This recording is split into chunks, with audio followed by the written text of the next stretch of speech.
HR issues can kill you. One complaint against your company can turn your world upside down. And you spend way too much time dealing with HR when you should be spending your time on making a profit. You should talk to Bambi. With Bambi, get access to your own dedicated US-based HR manager starting at just $99 per month. They get to know you and your business while providing HR expertise and the personal touch you need and want. They're available by phone, email, and real-time chat, so onboarding and terminations run smoothly. Team members reach peak performance, and your business stays compliant with changing HR regulations. And with Bambi's HR Autopilot, you'll automate important HR practices like setting policies, training, and feedback. HR managers can easily cost $80,000 a year, but Bambi starts at $99 per month.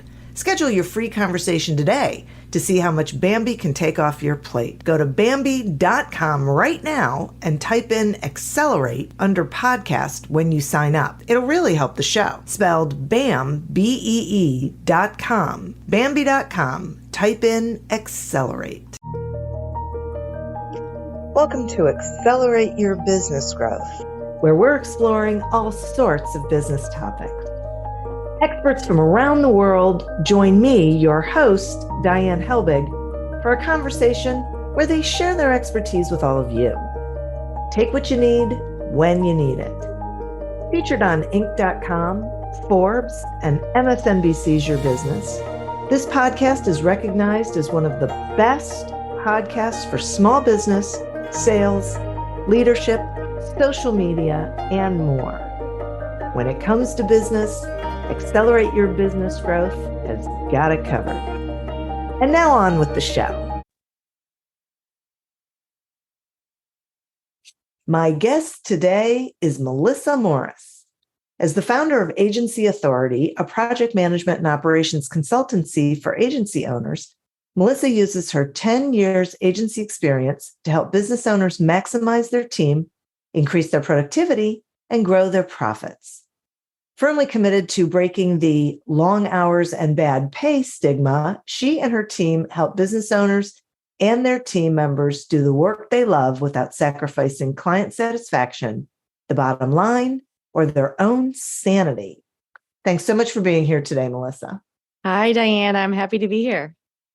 I am thrilled to have you here. We're going to be talking about overwhelm and that overwhelm could be an operations issue. And so how can someone tell it when their overwhelm is really an operations issue? It's such a great question. And that's why I love having this conversation, because I think the trap a lot of business owners start to fall into is, they're growing, things are going well, and they think they need to hire. And oftentimes they do, right? But there kind of becomes this point where you're starting to get a team under you. Maybe you have an employee or two, or you've got some contractors you're using regularly, and you've got these people on board, and you are finding that you're still in a lot of overwhelm, and you find yourself looking around saying, well, I've brought on team members. Why don't they know how to do this? Or why are they still coming to me with lots of questions? And now the agency owner or business owner is really starting to become a bottleneck. And this idea that, if we bring on help, we'll have more time isn't working out quite as smoothly as we had hoped or suspected.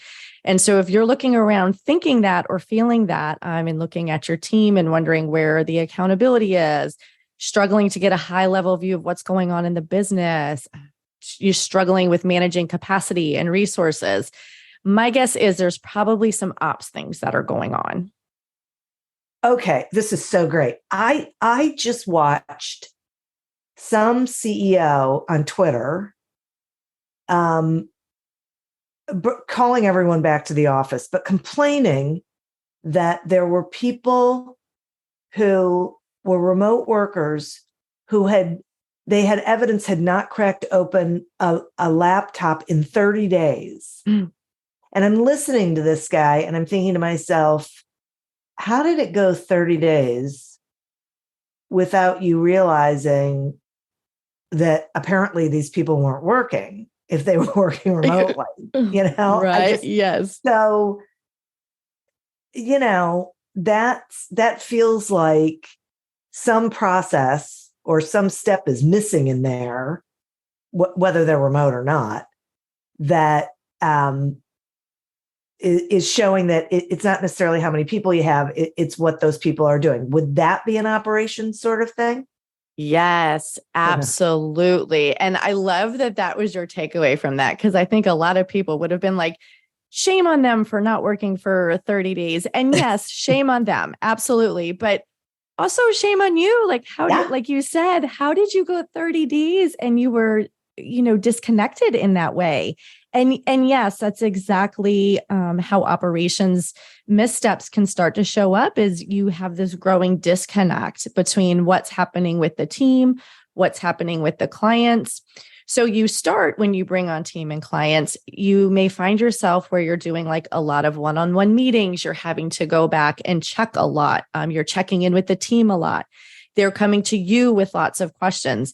And you're trying to maintain this level of, what's the word I'm looking for? You're just really trying to stay hands-on, but hands-off at the same time, right? Like I really need to be involved and know and really get down in the weeds. Because if I'm not down in the weeds, I have no way to understand high level what's going on. But then there does come a point where you start to get so big, the ability to do that and have all of these check-ins with team members and being copied on emails and really having that down in the weeds look of what's going on with your clients is just not feasible. Like we're just running out of hours in the day, and then it can get bigger and bigger, right? So you can get to this point where, 30 days have passed and you realize remote employees haven't even logged on to their computer, right?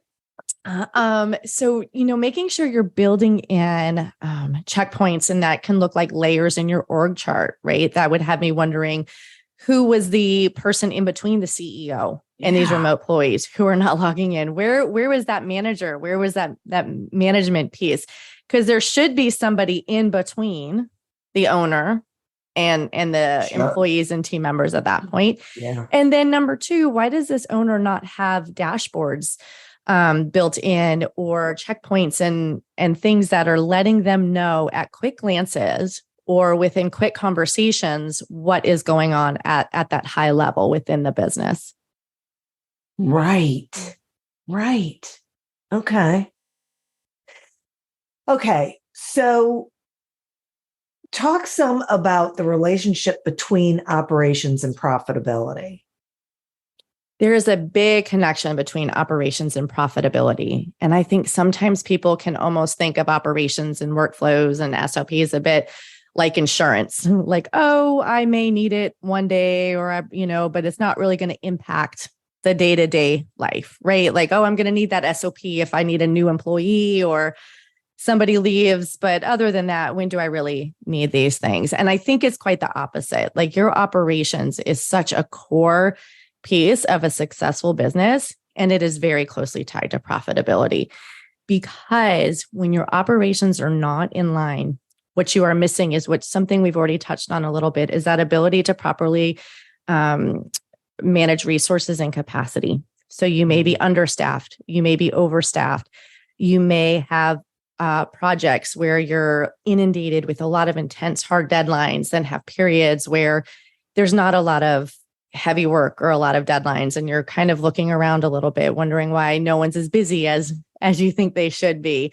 So just from that resource and capacity management, there could be an opportunity there to even out workflow and then bring on more team members.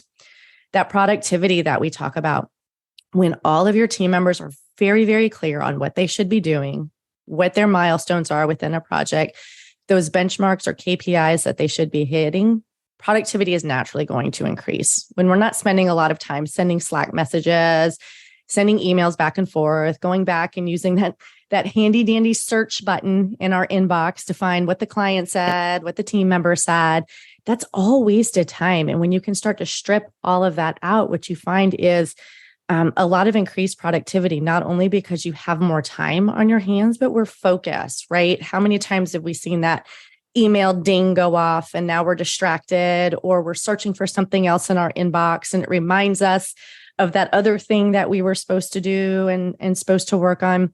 So you start to just like lose a lot of productivity just from time and like your mental bandwidth. And the more productive you are, the more projects you're managing. And then, the final loop on that is, are you staying on scope? Are you getting projects completed in a timely fashion? If projects are getting bloated and that scope of work is getting bigger and bigger and you're not getting paid more and that timeline's really dragging on and on and on, that's going to eat into your bottom line. There's just no way around it.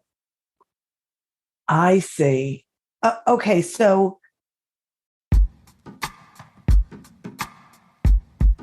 the Jim Stroud podcast explores the discoveries and trends forming the future of our lives.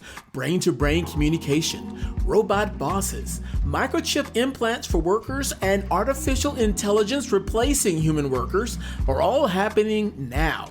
If you want to know what's happening next, subscribe now to the Jim Stroud podcast. Are you in transportation and logistics? Well, this podcast is for you. Every week, Truck and Hustle takes you on a journey to learn the ins and outs of the trillion-dollar transportation industry. Hear from real people and business owners just like you who are crushing it in their own transportation niches. We pull back the curtain, peek under the hood, and help you find out where the opportunities are so that you can take advantage and build your own million-dollar transportation empire. This is insider information that you can't find on Google. So if you're ready, let's take your transportation business to the next level. Join me, Ramel Watley, every Tuesday for a new and exciting episode of Truck and Hustle.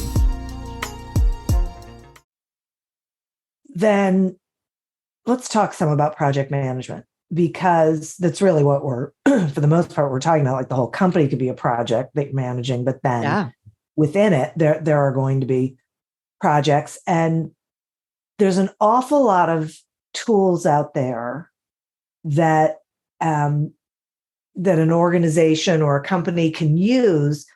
I have so many questions about this. Like, how do you know which is the right one for you? How do you know when is the right time to be implementing like a more formal system? And how do you make sure that you're using it successfully? Oh, that which tool should I use and when is like the $1 million question. Yes. And when I get asked very, very often. So I will say, I want to take a minute to talk about project management versus task management. So what I see is a lot of business owners, they start and they may even create a spreadsheet or get a project management tool in place. But what they're really doing is task management. So what that means is we're really just tracking individual tasks versus a project as a whole.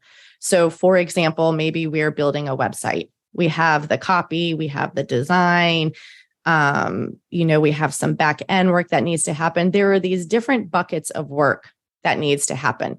So we can look at this as a project and look at, how are we going to get this website done? How long is it going to take?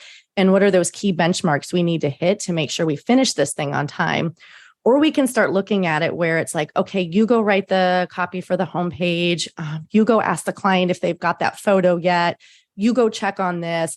This is that kind of, shotgun approach where we're just kind of getting tasks out there.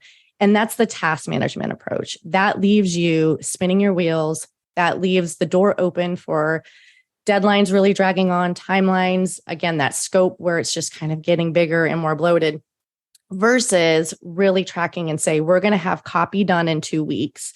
This is the person who's going to make sure it gets done. Then we're going to do the design, and that's going to get done in X number of time. And thinking about your work in these phases and having key benchmarks along the way.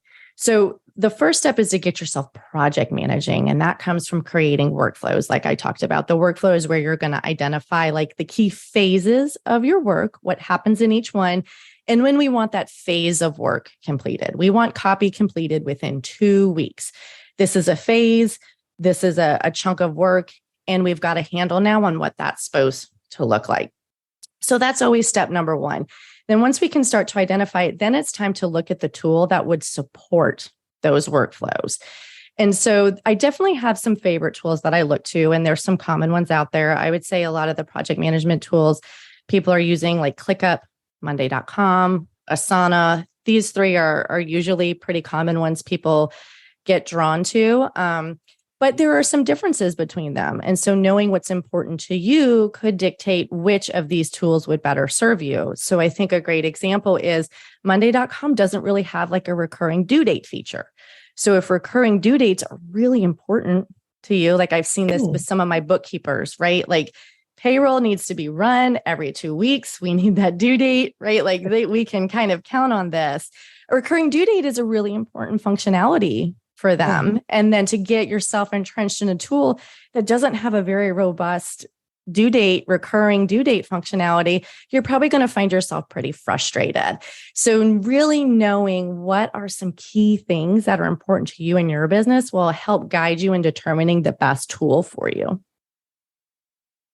Wow, that is unbelievably helpful. I appreciate it. And the description of, I felt like when you were talking about the whole website thing that it felt like a lot of silos as opposed to an ecosystem. Yes. Yeah. And I can see how that the silos don't work because they're too disjointed from each other. So you lose the whole concept of what are we really trying to accomplish here. Yes. I think, referring into it and thinking of it as like an ecosystem is a great way to think about it. Yeah. Interesting. Okay. And then talk to me some about burnout in business. What does that look like? Like, how does someone know if that's where they are? Yeah. The word burnout can often, I think, get thrown around a lot. Like, you talk to almost anybody these days and, I'm so burnt out. And it's a real thing. And I think there is a point though, where that burnout is getting so intense that it really is impacting your day-to-day life in a significant way. I think, life is busy right now. And I think at varying moments, we all feel overwhelmed or maybe a little burnt out. But I think when you find yourself, we're really day after day, if you're working more than, your 7 or 8 hours, if you're working on the weekends, if you're thinking about work when you're making dinner and at your kid's baseball game and on the weekend when you're at the park with your kids or you're on a hike with friends, these are signs that we need to get a handle on what's going on in the business. And what I've found is, particularly with the business owners that I work with, when you start to get into this multi-6-figure space and you're working your way towards that $1 million mark, the thoughts that are keeping you up at night are often, that project management type stuff and concerns. Like,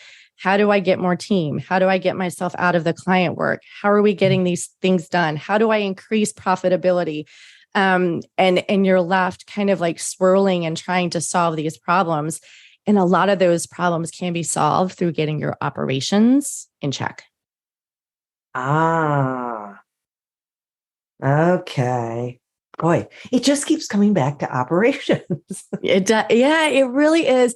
Once you get the sales thing sorted out, there are some key pieces to a business, right? Like first, we all start out, we're just trying to figure out the messaging, the audience, like how do we really like click with them? And then that clicks. And then we start getting the sales. And then we're trying to figure out like, how do I consistently make money, right? Like, how do I consistently get the sales?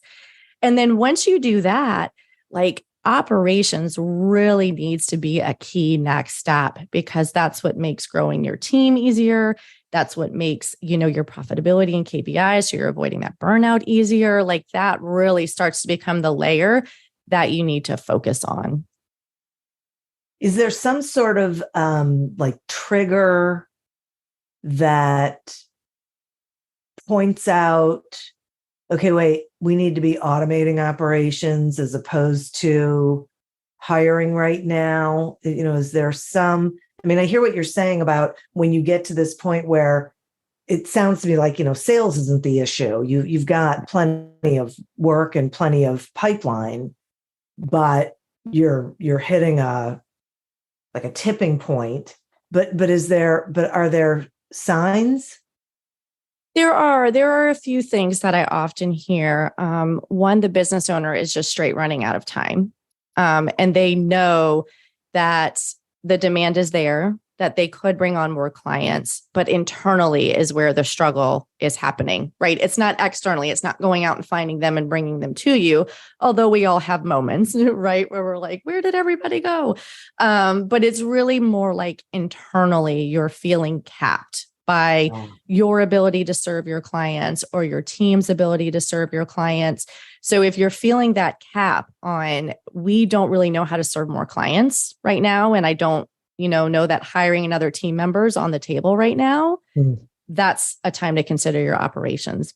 You may also find that you're having like a bit of team turnover where you think, oh, I'm going to hire a copywriter. And then you hire the copywriter and you're like, well, actually, I don't really have enough copywriting work. And so they're kind of doing this other job too. And then you end up parting ways with them, or you hire somebody else and they're kind of okay, but maybe not the best fit.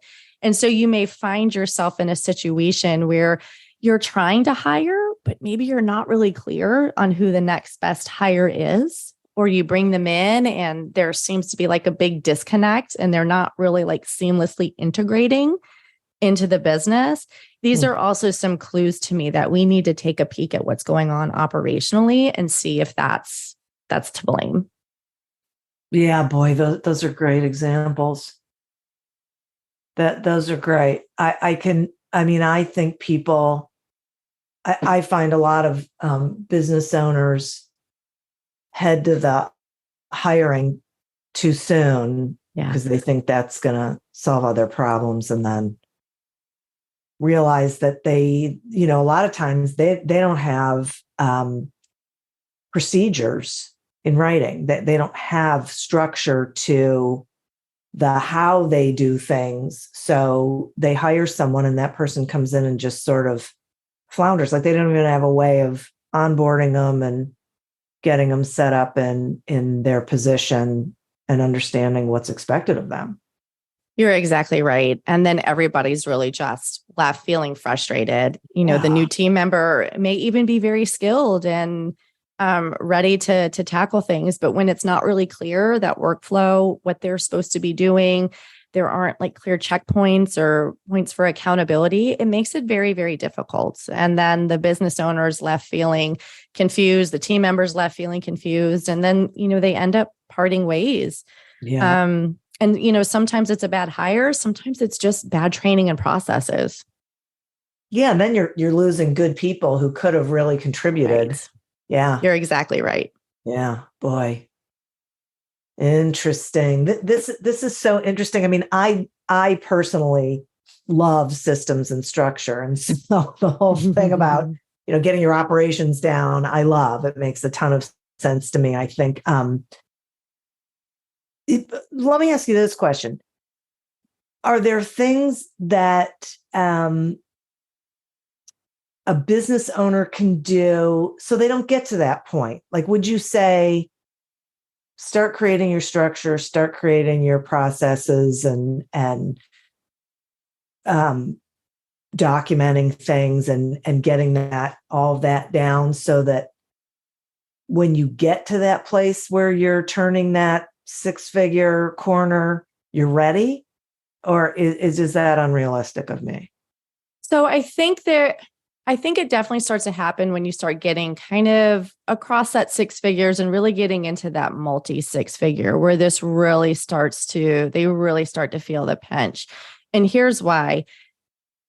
Oftentimes, like when we're first starting out, and especially as we're getting to like that first 6-figure mark, or even that 150, maybe up to 200K, what I often see is there's still some experimentation with what packages look like, with what clients they're working with. And then we have this kind of moment where we're like, okay, we've got some legacy clients and they're on the old package and the old rate, right? And then we have the new clients coming in and we're like, okay, these are the clients where the price point feels really good. The deliverables feel really tight. And now you've figured it out. So when you get to that point where you're like, okay, I figured it out. Like we've got, for the most part, our packages feeling a little more streamlined. There's often still some work to do there. It's not uncommon for me to work with business owners on that a little bit. But for the most part, you've got a few core offerings. You feel pretty good about the deliverables. You feel pretty good about the price point. You don't really have a hard time selling it, right? You can get people coming to you. This is that point where like things have kind of turned on in your business, and you're getting more predictable cash flow. You're ready to bring on that employee, that moment. It's right around this moment that it's time to lean in and start getting things documented, start checking out some automation, leaning into your tools like your project management tool and getting that set up. Because the farther you get down that path, the more likely it's going to end in burnout and overwhelm. Ah, okay. All right. That's great. That's great. This is so interesting and I think so valuable, because I can imagine people are listening and thinking, boy, I'm so, I hit that overwhelm mile marker back a ways. And it's so great to hear things that I could be doing that would change that up. So and people who are heading into it, I think there's quite the variety. So I really appreciate you being here and shedding some light on this. Yeah. And I mean, I think the good news is too, especially if you can bring in support and bring in an expert to help you, things can start to turn around very, very quickly. It's usually within a few months, we can get things running far more efficiently and getting that breathing room available. So I would say if you are, sitting in that moment where you're like, oh, this is me, I'm stuck, this is it. It's not a years-long process, right? Like we can get some very quick gains in a pretty short period of time. And then those gains really start to, that whole snowball effect, right? It's rolling down the hill. And then the next thing you know, off it goes. And things really just start building on each other after that momentum gains. Yeah, that's terrific. And so speaking of which, will you tell the listeners how they can find you? Absolutely. So you can go to youragencyauthority.com/call. If you're interested, we can hop on a call and I'd be happy to answer any questions you have, or you can always head over to LinkedIn and find me there. I hang out there in the DMs and I'm at Melissa V. Morris. Excellent. Okay. I'll make sure that gets into the show notes. And Melissa, really, I so appreciate you spending this time with us and providing us with all this information. And listeners, thank you. You are who we're doing this for. Thanks, Diane. Thank you for tuning in to this episode of Accelerate Your Business Growth, a production of Evergreen Podcasts. Discover more episodes of this podcast and explore others at evergreenpodcast.com. As always, continue to prosper and be curious. And if you're looking to get your sales strategy headed in the right direction, pick up a copy of Succeed Without Selling on Amazon or wherever books are sold. Until we meet again on another episode of Accelerate Your Business Growth, goodbye and good day. Are you in transportation and logistics? Well, this podcast is for you. Every week, Truck and Hustle takes you on a journey to learn the ins and outs of the trillion-dollar transportation industry. Hear from real people and business owners just like you who are crushing it in their own transportation niches. We pull back the curtain, peek under the hood, and help you find out where the opportunities are so that you can take advantage and build your own million-dollar transportation empire. This is insider information that you can't find on Google. So if you're ready, let's take your transportation business to the next level. Join me, Ramel Watley, every Tuesday for a new and exciting episode of Truck and Hustle.